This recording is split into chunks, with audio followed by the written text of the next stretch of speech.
Hello, I'm Ben. I just thought I'd do a little video today. Hopefully you can hear me. Now I should hopefully have the audio back. I thought I'd do a video today giving an update on the bike, as it had its second service last weekend and also had the safety recall done, which was a new throttle position sensor.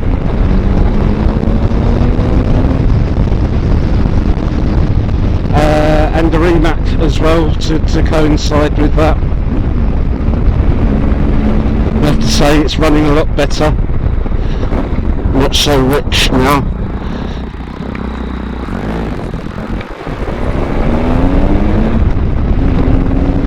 I do wish the mic would pick up the sound of the bike though. Anyway, so second service was £210. Obviously the recall was free.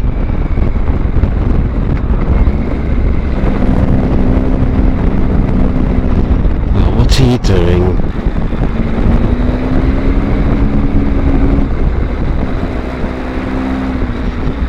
Yeah, it wasn't a particularly pleasant weekend last weekend though. It poured with rain on the way home, and obviously because I had to go back to Somerset, to the place I bought the bike from.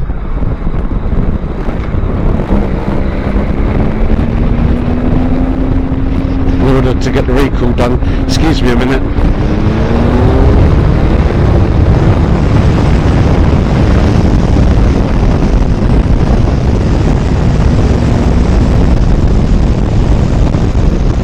I don't know what she was doing.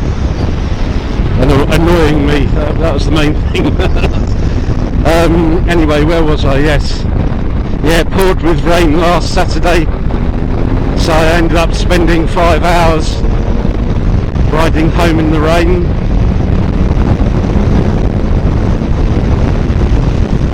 I have to say the Weiss all-weather suit that I have though was brilliant. That kept me dry, apart from my nether regions, which is where all the stitching meets.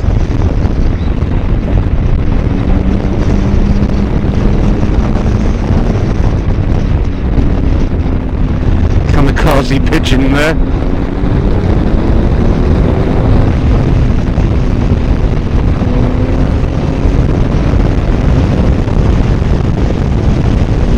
So yeah, that was a bit unpleasant, but I'm glad that the bike's done now.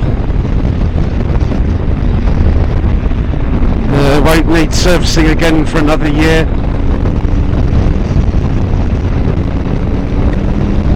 And I've done 9,100 miles now. I'm not sure how many rides I'll get left for the remainder of this year. The weather's starting to turn already.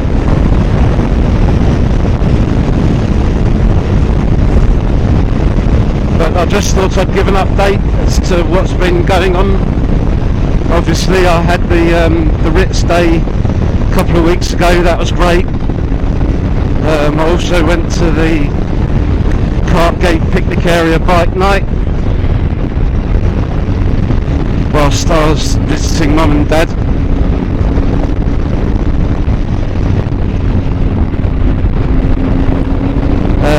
I am planning a few more upgrades over the winter.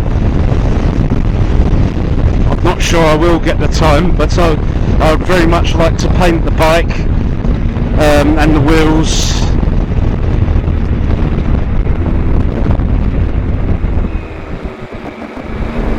I'd like to get that done.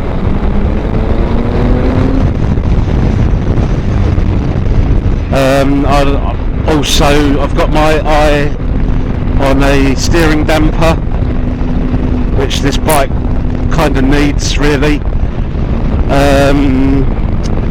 and the comfort seat as well. I think I will invest in the comfort seat. It will probably mean that I have to redesigned the solo seat cowl, but that's okay, I was going to do that anyway. I've also started making a new rear hugger, so hopefully I'll be doing some videos on that soon. What else was there? In the service they said both my tyres, brake pads and chain and sprockets were in really good shape, so there's no need to change those just at the minute. Next time I change tyres, I think I will be going for the Michelin Pilot Road 6s though, as that's what's recommended for the 09. What was the other thing I wanted to talk about? Oh yes, maybe not buying advice, but I thought I would have a chat about buying an MT09. If you've decided that's the bike that you want, congratulations, they are very good. I absolutely love mine. And there were some points in my review video on this bike which I alluded to, but actually didn't, kind of forgot to go into more depth with.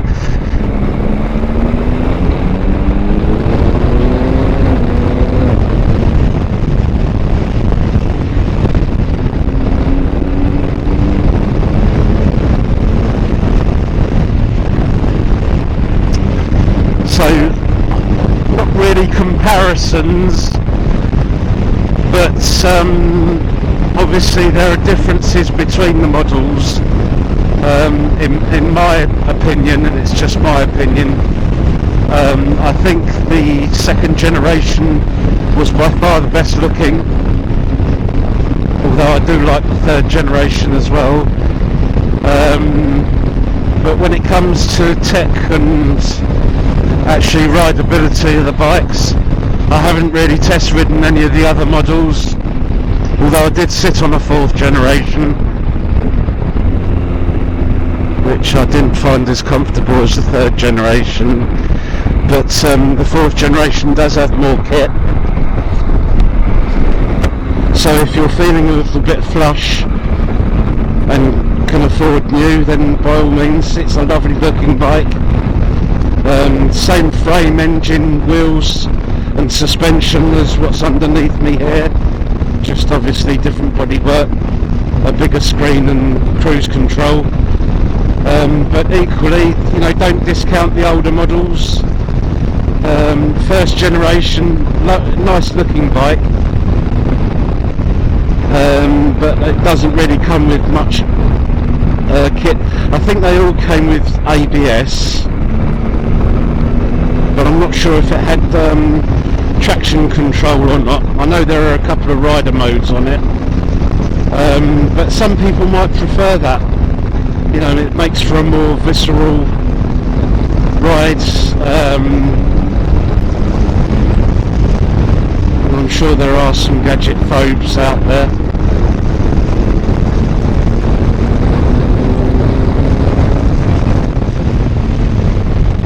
Forgot how steep this corner is.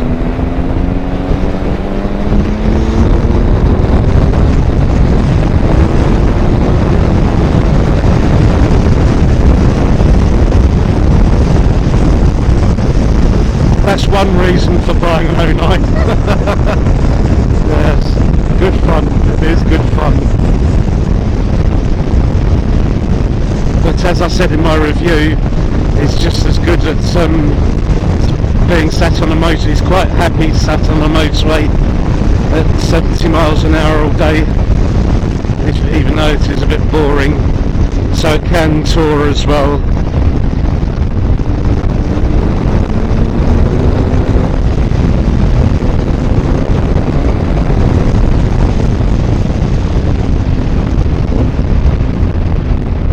Lovely old Merc.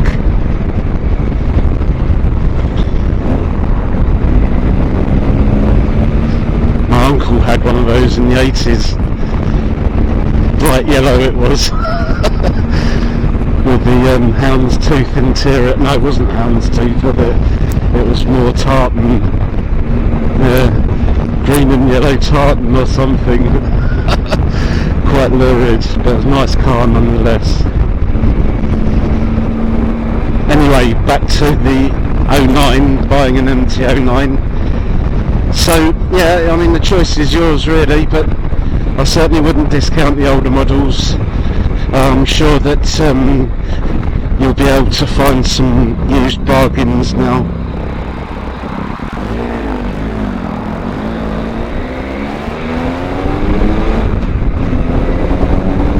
I think they're all nice looking bikes with a really characterful engine.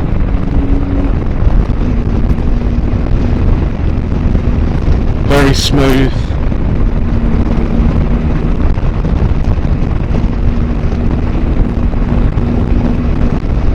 And powerful too.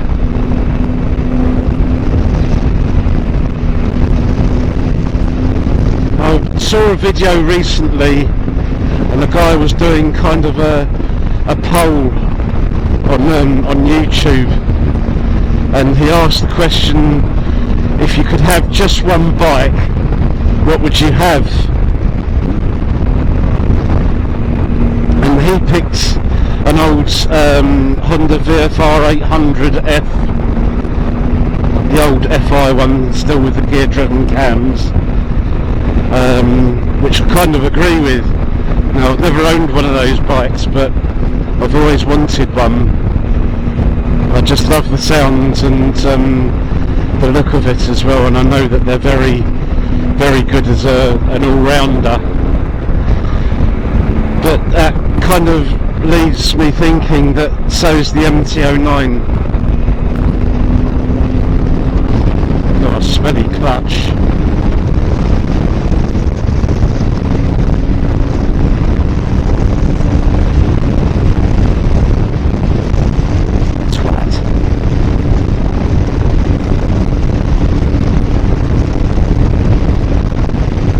In a residential area, fella, I'd show you what real power is.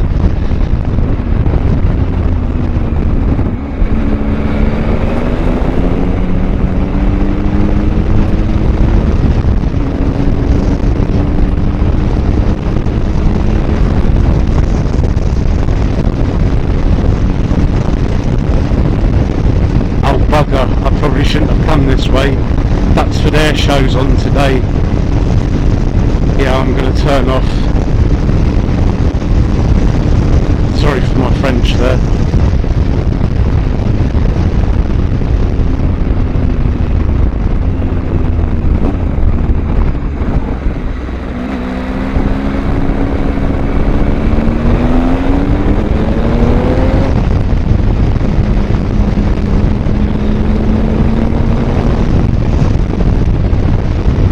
I think really, when it comes to, I don't really have a dream bike, but my ideal bike is something that can do it all.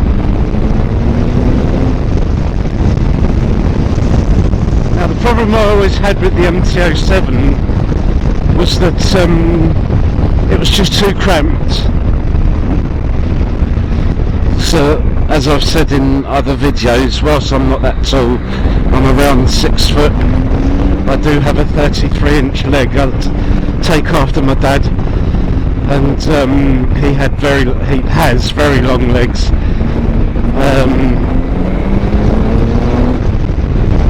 So that was the main reason I got rid of the MT07. It had nothing to do with the way that it rode or even its performance, to be honest. I mean, 72 horsepower doesn't sound... Sorry, had to be done. 72 horsepower doesn't sound a great deal, but in that bike it was really good.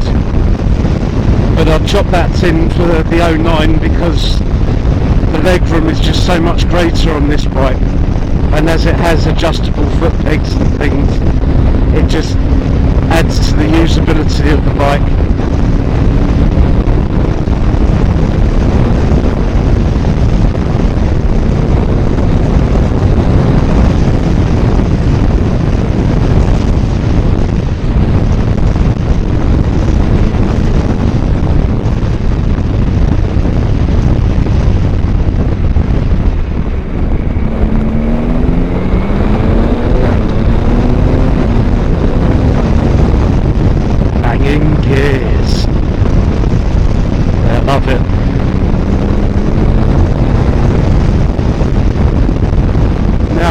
has piqued my interest just recently is the new Yamaha Tracer 7, especially the GT.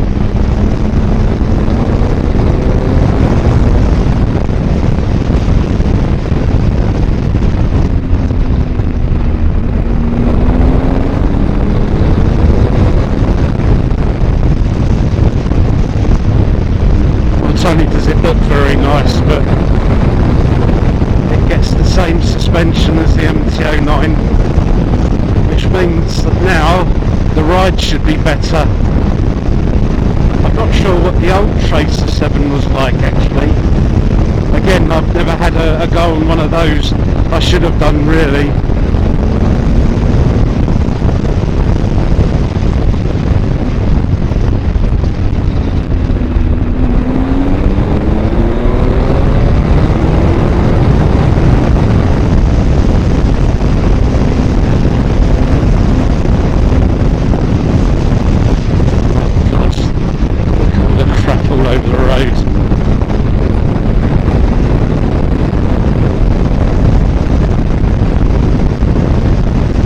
So as with anything really, if you're buying an MT09 or whatever bike you're looking to get hold of, do some homework, i.e. if you're buying from a dealer, obviously make sure that it's a reputable one. Ask questions.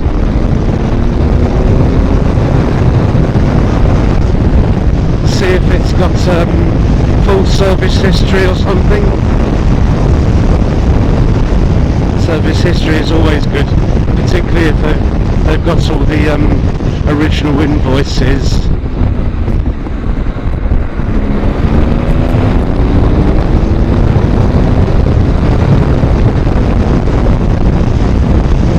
So that you can actually see what's been done to the bike. Should be able to tally up the mileage as well.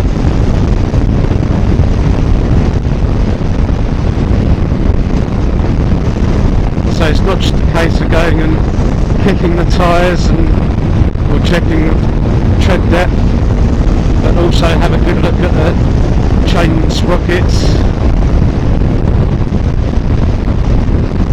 Start the bike up, let it idle for a bit. Make sure that it doesn't get hot or, you know,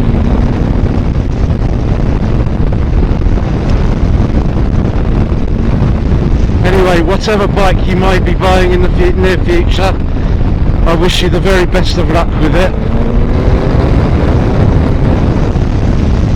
Have fun, but obviously keep it the right side up. Anyway, I hope you enjoyed this video. Thanks very much for watching, and I hope to see you in another video soon. Take care. Cheers.